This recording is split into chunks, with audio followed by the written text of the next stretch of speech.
Morning, happy Saturday, April 13th to you all. Hope you're all well and happy. Hope your day is going well so far.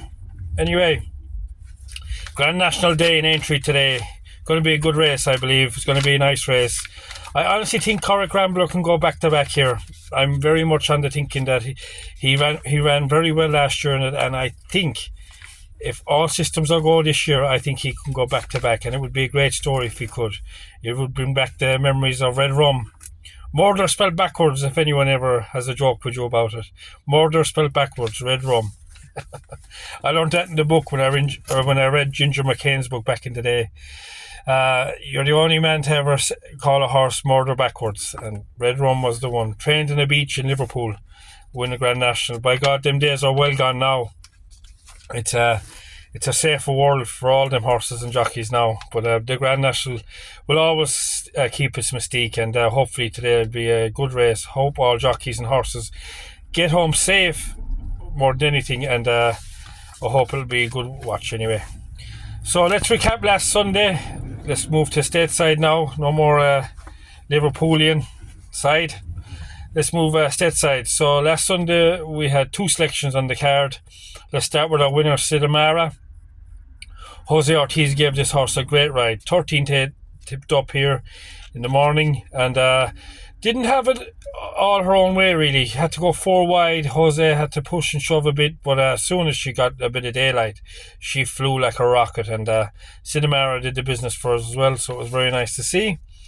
And our lucky story was West Memorial. If anyone's seen that race, the vibes were spot on for this horse. The talk on the ground was spot on for this horse.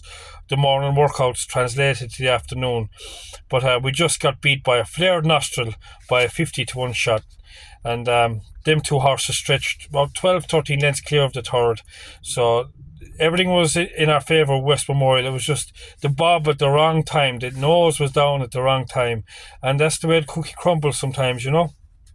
But this horse has a very bright future ahead of it, no doubt about it. West Memorial, Sidamara, keep it in your tracker. Sidamara is the daughter of Arrogate. I'll tell you one thing, it's like the old saying, ounce of breeding is better than a ton of feeding. And you see Arrogate throwing some beautiful horses up, and that's another one to add to the list. Moving on to today, we have three selections today. One in Keeneland, race 10, the Wine Steward. I've been waiting a little while for this horse. Was beat half a length last time out by a horse called Locked, who's no mug, who's a very high class horse, no doubt about it. And this Wine Steward has had a bit of a layoff, no doubt. Will have to come back fully geared up to go today.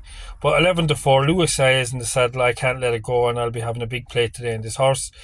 Moving on to Oakland Park, race 8, Tiano Twist. This is my nemesis, this horse. I can't get this horse right. Be it the jockey, be it unlucky in the race, but Tiano Twist must be one of the most unlucky horses in America right now.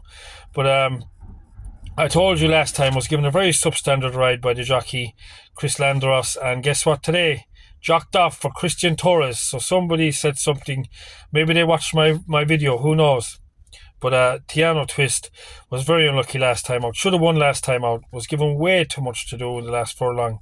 And today, hopefully. Now, there is a good favourite in this race, Skelly. This horse, Skelly, has beat Tiano Twist before, going back through the form. But Tiano Twist has a 2-pound pull today. Plus, Skelly came second in Saudi Arabia. Is coming back from that race. So hopefully there's a bit of jet lag involved there. A bit of mixture of stuff there, I'm hoping to fall in our favour. Tiano Twist 5-2. Christian Torres takes over from Chris Landros. And sometimes I get it right with jockeys, but I knew this jockey last time gave it a very substandard ride, and I believe the trainer and owner seen that too. I don't like bashing jockeys, but that for one, go back and watch the race and you'll agree with me, no doubt. And my final selection of the day is in Oakland Park, Adair Manor is the name of the horse. I believe this horse is head and shoulders above this race for this grade 1. Juan Hernandez, only ride today in Oakland Park. Should do the business. Usually races Santa Anita and Del Mar is a very high class jockey. Very quiet on a horse. I love when he rides. He's very smooth on the horse and gives you absolutely everything, and very tactically wise too. Can drop a horse out, can run from the front, can drop a horse in, and never rarely ever gets into a bad position where it can't get out. I always like that about a jockey. If you're going to get stuck on a rail by a 100-to-1 shot, go out to the middle and go past it. Sometimes I wonder, do they do it on purpose? But I've watched a lot of horses in my time, and sometimes they do and sometimes they don't. But I'm looking forward to a good Saturday here. We have the Grand National. For any American viewers that's never watched the Grand National, Google Grand National. It's on an Aintree, Liverpool.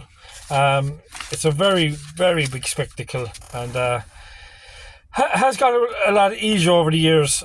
But I used to love it when I read Rum and all that, watching the old races back. Some big finishes before. I remember Daryl Jacob got up with a photo finish one time, and it was very. It's a race that hits you very emotional, because you always remember the horses that win it, and by God, you have to really deserve it to win it, and they deserve it, by God, them horses, when they win it. So Cork Rambler for me is my selection.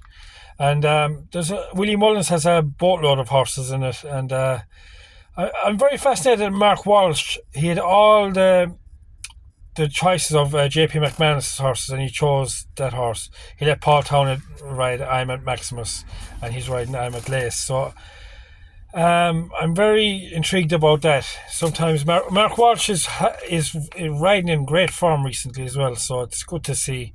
He's a good man, Mark Walsh, and anyway, JP McManus is flying it as well in Aintree.